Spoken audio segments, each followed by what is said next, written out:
Hello, everybody. Welcome to another episode of Two Rivers Tuesday. We are back. I'm here with John Teague. How are you? I'm doing well, but I did not check the podcast from last week to see if I'm wearing the same shirt.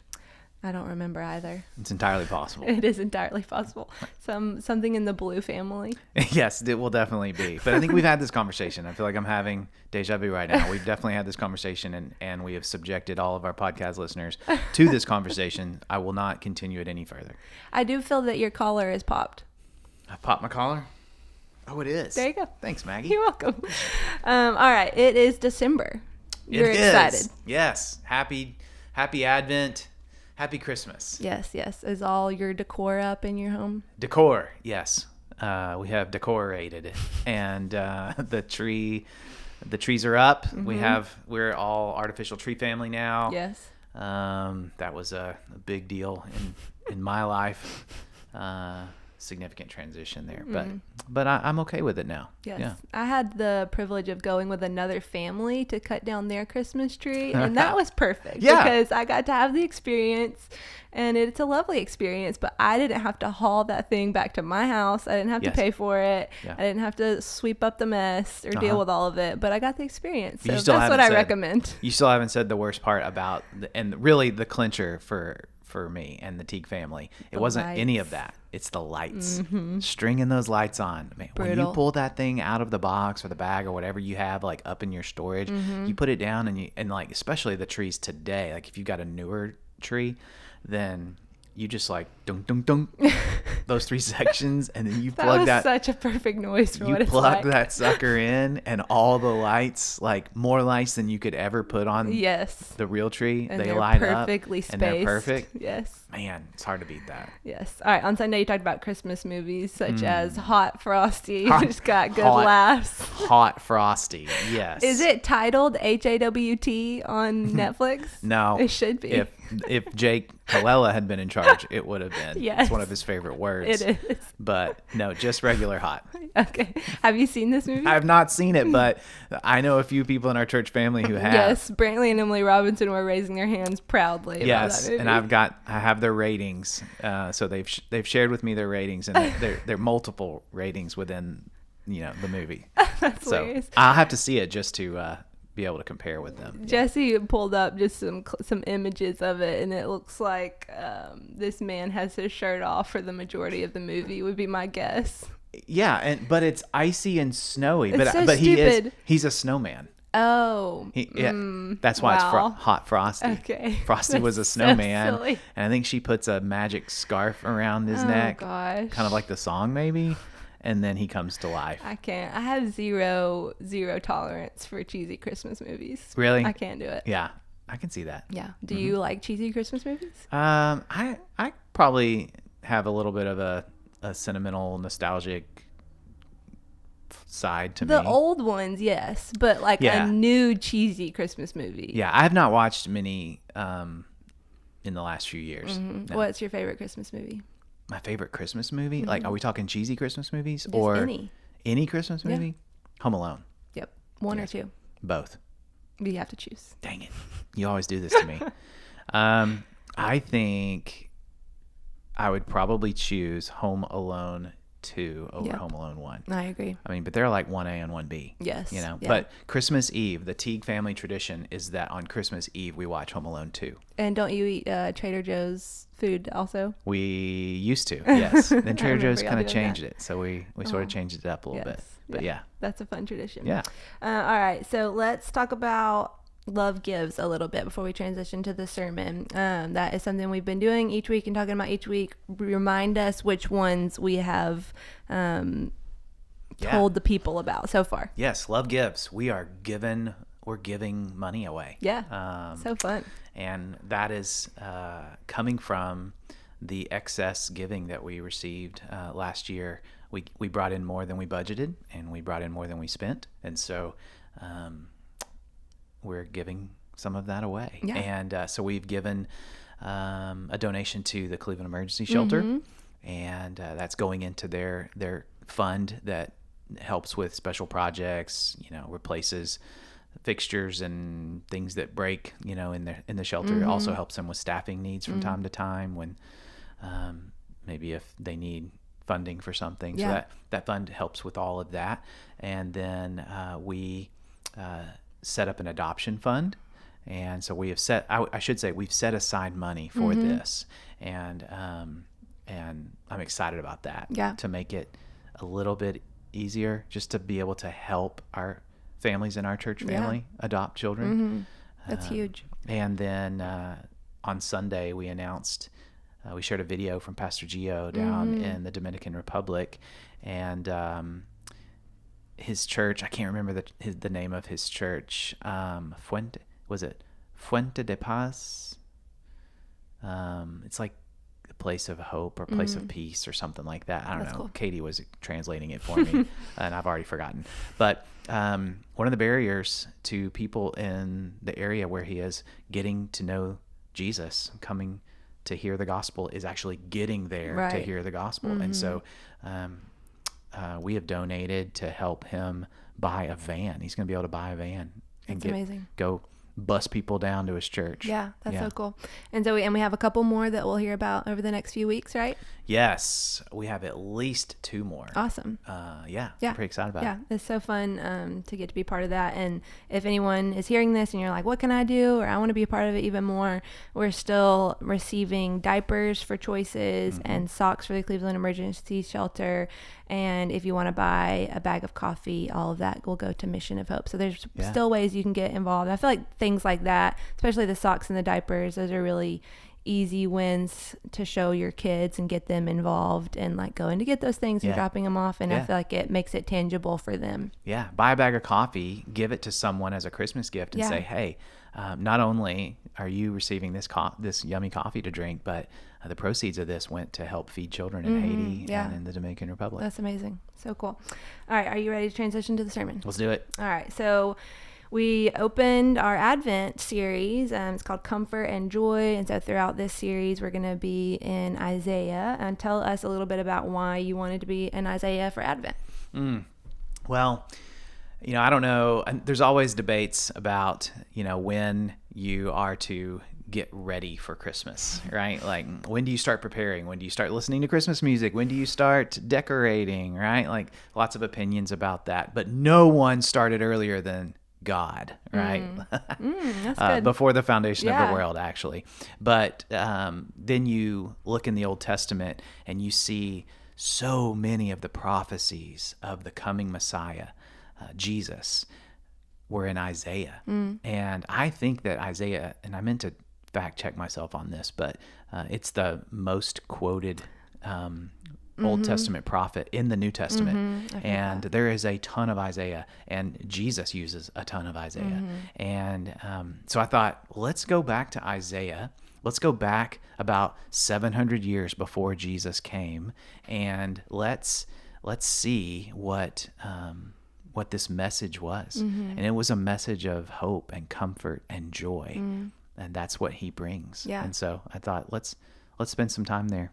Yeah, I think it's helpful because Advent means like waiting, correct? And so I feel like when we get a feel for Isaiah and like what's going on in this book, we kind of get to tap into the like eager anticipation that they had for the Messiah to come and the waiting that they were experiencing.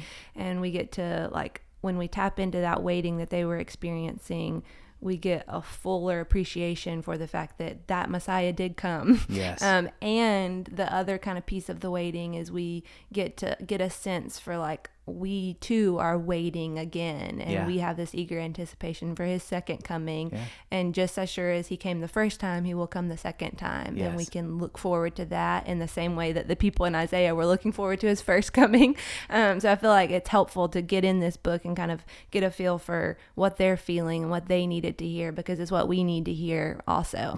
I love what you said on Sunday when you were just talking about how this chapter, where you were in Isaiah 40, it gives us a picture of a big God, of our big God, and it puts on display so beautifully the heart of our God. And I just have been, since Sunday, I've been meditating on that sermon, and I've just been super thankful for it, because it's one of those sermons where God was just really gracious to use that sermon to help me love him more. And so that's my hope and prayer for the whole rest of the series, for everyone in our church family, because we're just going to get to behold our God, and we're going to get a sweet glimpse into his heart and how big and mighty yet gentle and strong and kind he is, and all of that just helps us to see him as bigger and to love him more. And so I think that was the heart of the sermon, was just like, look at your God. And this passage does that so beautifully. So let's kind of get into it. The passage opens with comfort, and so we talked about the meaning of that word, and how I think our understanding of the word comfort has gotten kind of like watered down, but the biblical understanding of the word comfort would be what?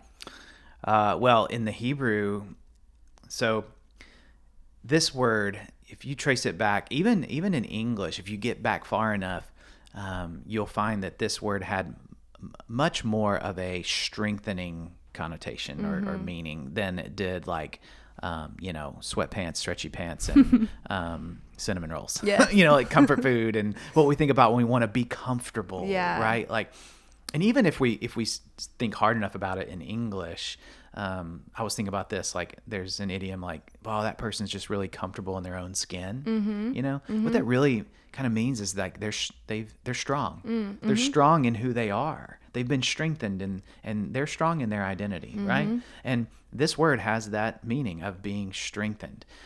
In the Hebrew language, it literally meant to cause to breathe again, like to take a deep breath, to be comforted and strengthened so that you can face whatever it is that you're facing. And then I shared just that in the Greek language, that word is used to describe someone who comes alongside you and gives you aid in your time of need. And that word is sometimes translated comforter, and that's how Jesus described the Holy Spirit, who would come alongside us and dwell within us, actually. And then that's how God is described. Paul describes him in 2 Corinthians 1. And we've talked about this passage quite a bit just over the last couple of months in our church. The God of all comfort. The God of all comfort. Is the God who comes alongside us and strengthens us and gives us what we need in our time of need. Yeah.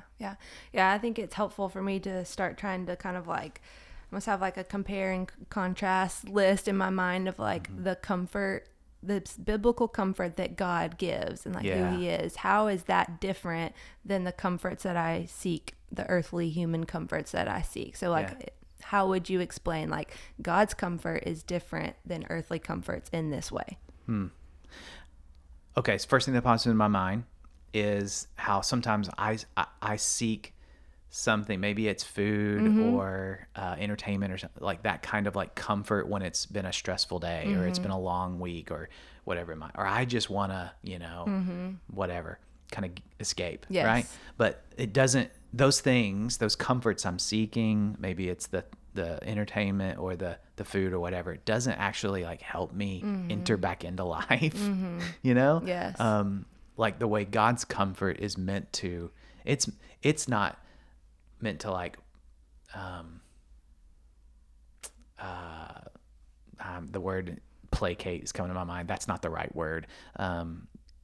God's comfort is meant to help us like walk forward, not like stay on pause or whatever. You still have to get up off the couch or leave the kitchen. And I'm just using those as crude examples, but we still have to like face whatever it is we're going through. God's comfort strengthens us to face it. Yeah, that's really good. Yeah, I think like the comforts we tend to drift towards are like Band-Aids, or not even a Band-Aid, like it just doesn't last. It doesn't satisfy. It doesn't actually help. And I think we're deceived so often I'm deceived into believing it will. Yes. Or I settle for a temporary fix that's not even a real fix. But God's comfort actually gives you, like you're saying, the strength to move forward, or the strength to even heal from whatever it is you're seeking comfort from. Yeah. Whereas those other things don't bring any healing, don't bring any redemption. But like God's comfort solves the problem in our hearts. It can actually redeem, it can actually restore, it can actually strengthen in a way that lasts and gives us the strength to move forward in him. Yes. So I think a lot of us, if you've been around our church for any length of time, or you're involved in a life group, you probably have the category in your mind for the comfort idol. And so I was just thinking, okay, what is the difference? Like a comfort idol is when I run to things that will make me feel temporarily comfortable, and I look to those things to satisfy. But how can we kind of have eyes to see where we're doing that and turn to the Lord instead? And it also made me think of, so in the passage, Isaiah 40, he goes, "Comfort, comfort my people, says your God. Speak tenderly to Jerusalem and cry to her that her warfare is ended." And so I think they're wanting us to draw that good, God-centered, God-motivated comfort from this reality that our warfare has ended. And so I was reminding myself that so often I think we strive for comfort, but the war for comfort has already been won. And so we are like that soldier who lives our life as if the war for comfort is still on, and so we're fighting for little comforts here and there. Someone's trying to steal my comfort, my strength, exactly. my whatever, so my happiness.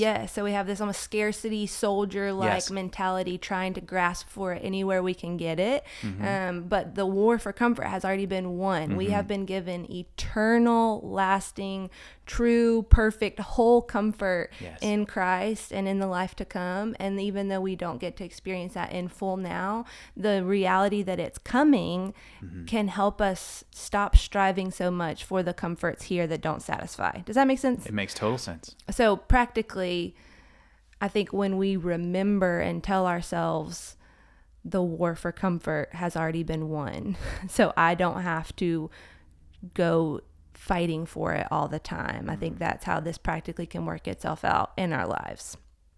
Yeah.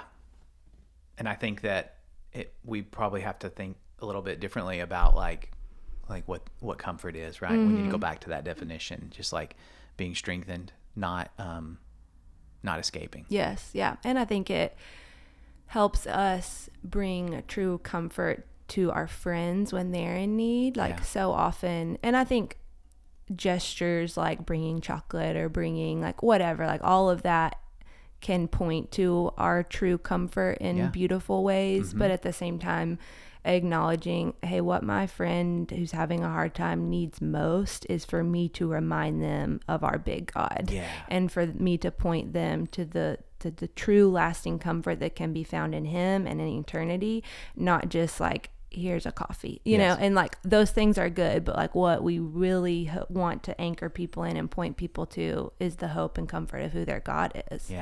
And that is what actually comforts. Yes.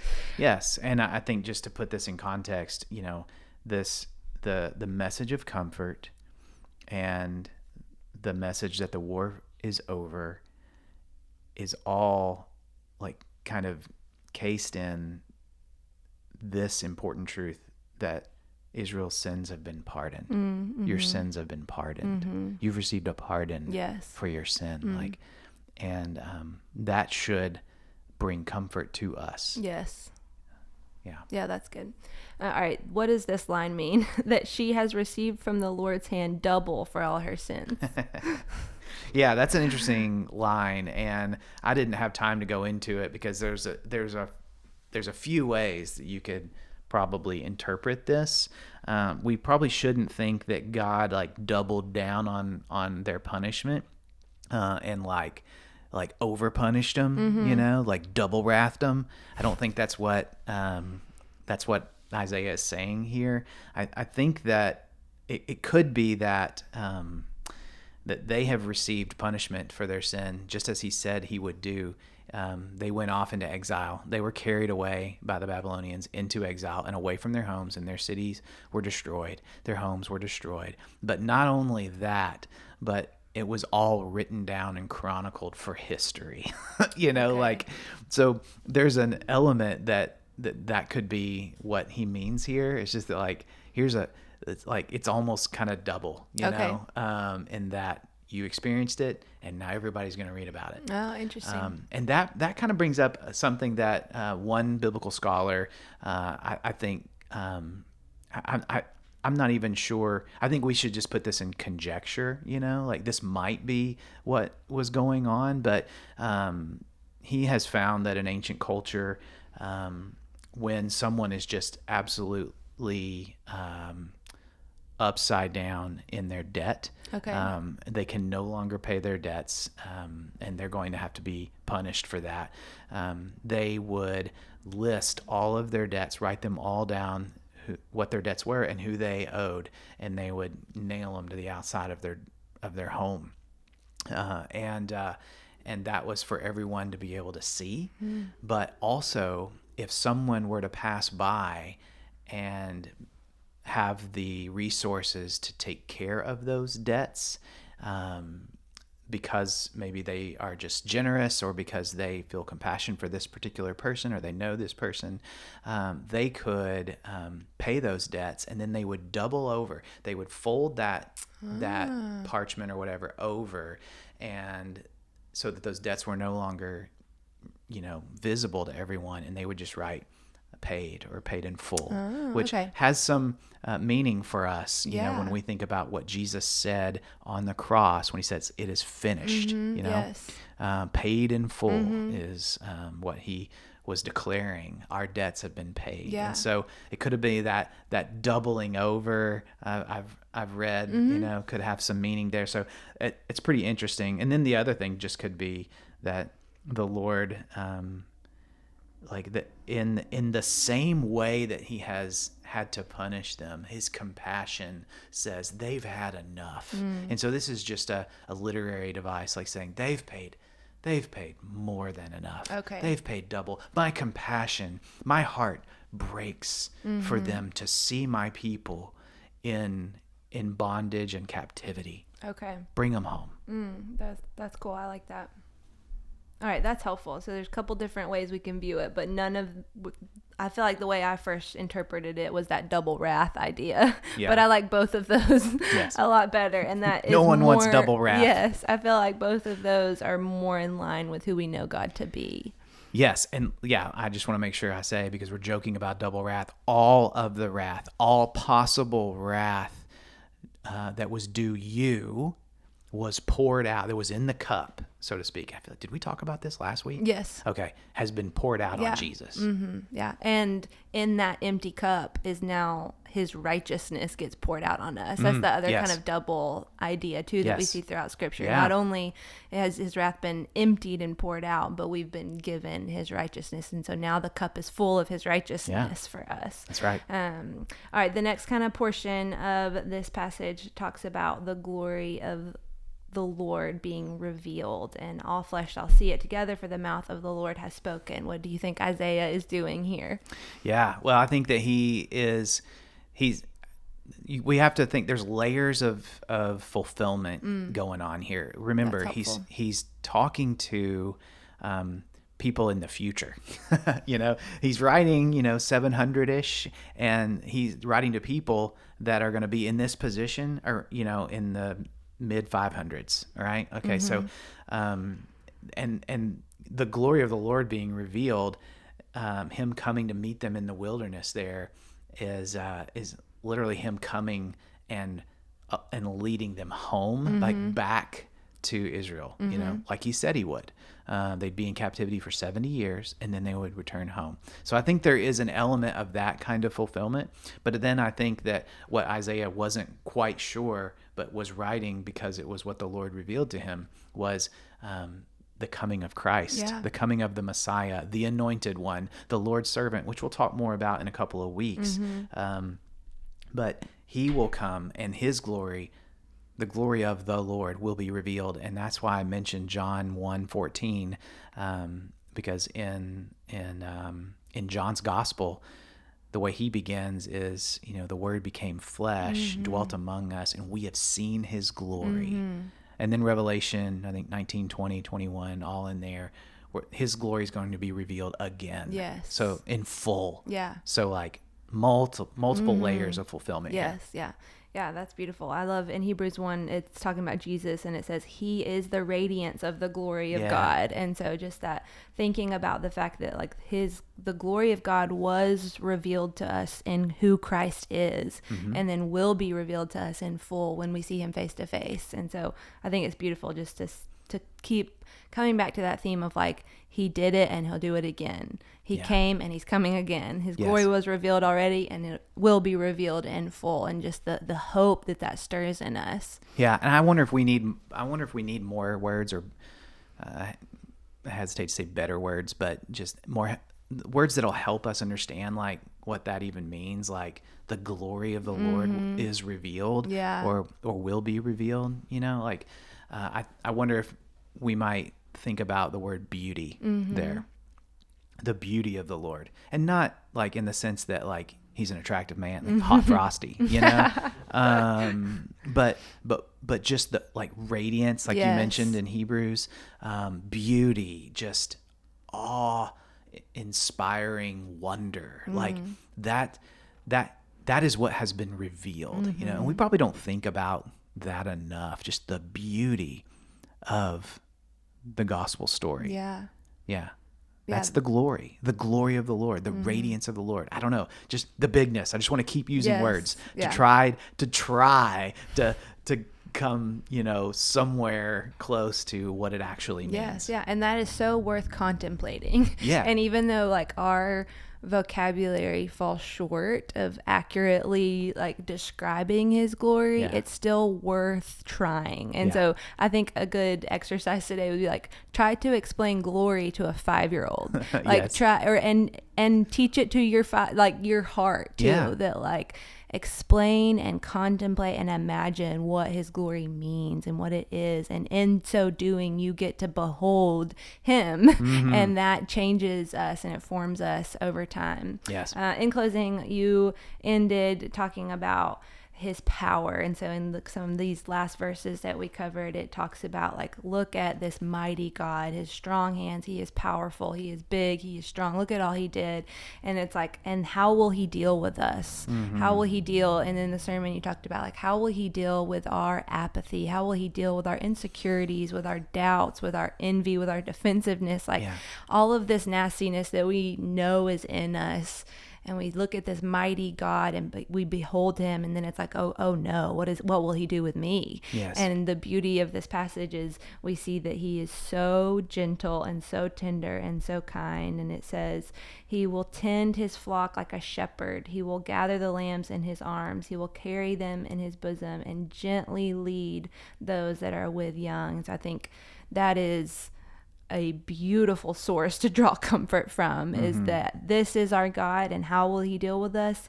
Tenderly. And so just remind yourself of that right now as you see and get glimpses into your own brokenness, and we are so tempted to fear God's disapproval or frustration or disappointment of us, and no, that is the opposite. He deals tenderly, he carries you in his arms, and so just receive that love and gentleness from him today. That's really good. He came into your wilderness. He came into the wilderness of the Israelites when they were in slavery in Egypt, and he brought them out. And then he comes into the wilderness of them when they're in exile in Babylon, and he brings them back home. He has come into the wilderness of this world, into the sort of the dry and weary place that we live in because of our sin, where we run around bumping into things in the dark in our blindness, trying to find things that will satisfy us. He comes and he scoops us up in those mighty strong arms, like a shepherd who's come to get his lambs that have strayed away from the flock, and they've wandered off into danger and trouble, and he scooped them up and he's carrying them home. That's us. Yes, that's so beautiful. Behold your God. Yes. Thanks for listening, and we'll be back next week.